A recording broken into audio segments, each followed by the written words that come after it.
இப்போது இந்த ஜென்ரேஷன் மாறி என்ன மாதிரியான வளர்ச்சிகள் வந்தால் இந்த அங்கீகாரம் கரெக்டாக கிடைக்கும்னு நினைக்கிறீங்க?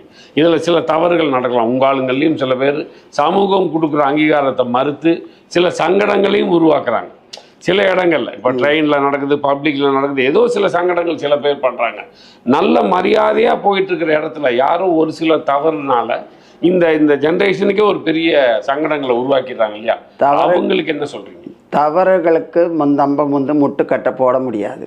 ஓ, இதுதான் நான் எனக்கு தெரிஞ்ச வரைக்கும் சொல்கிறேன். தவறுன்னு சொல்கிற அதை முற்றுக்கட்டை போடுறதுக்கு யாராலையுமே முடியாது. ஒரு ஆம்பளை சமூகமாகட்டும், ஒரு பெம்பளை சமூகமாகட்டும், நான் லோகத்தில் எத்தனையோ கொலை நடக்கிறது இல்லையா, கொள்ளை நடக்கிறது இல்லையா, எல்லாமே நடக்குது தான் உலகத்தில். அதே மாதிரி அதுக்கு முற்றுக்கட்டு கிடையாது. அவங்களா திருந்தினா தான் உண்டு. அவங்களா திருந்தணும். நம்ம போய் இவங்களை மாறாதேன்னு சொன்னால் நீ யார் என்ன கேட்குறதுக்குன்னு தான் சொல்லுவாங்க.